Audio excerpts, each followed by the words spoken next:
नमस्कार दोस्तों, सूर्यपुत्र कर्ण और भगवान श्री कृष्ण का ऐसा संवाद जो शायद आपने कभी देखा नहीं होगा। तो चलो आज हम उसी के बारे में बताते हैं। भगवान श्री कृष्ण सूर्यपुत्र कर्ण से कहते हैं कि अनगिनत जरासंधों से भरे हुए इस संसार में एक कर्ण से वार्तालाप करके अच्छा लगा। अब भी ब्रह्म के पार देख सकते हो कर्ण।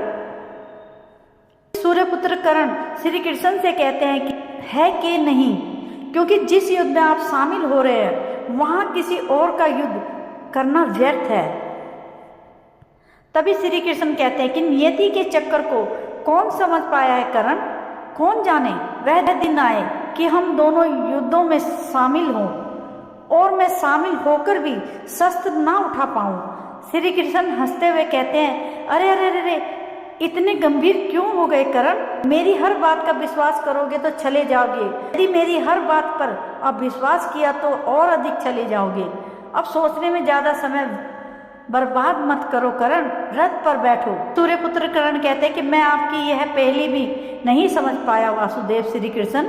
तभी श्री कृष्ण कहते हैं कि हर पहेली का उत्तर हमारे चयन में होता है। कुंती पुत्र कर्ण और चयन पर निर्भर करता है। जीवन जीने के सदैव दो विकल्प होते हैं।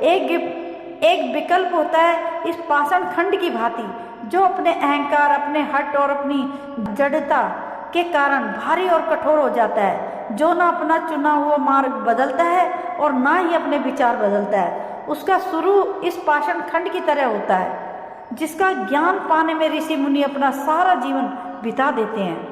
कोई पाषाण खंड नहीं है, कोई मोर पंख नहीं है। यदि कुछ महत्वपूर्ण है तो कर्म, और कर्म के परिणाम कुछ महत्वपूर्ण है, जो हमारा चुना हुआ मार्ग है। वे श्री कृष्ण कहते हैं कि बहुत ज्यादा सोचते हो अंगराज कर, और बहुत समय भी व्यर्थ करते हो। अब यही रहना है या आगे चले। तभी कर्ण जवाब देता है कि रुके तो आप भी हैं वासुदेव।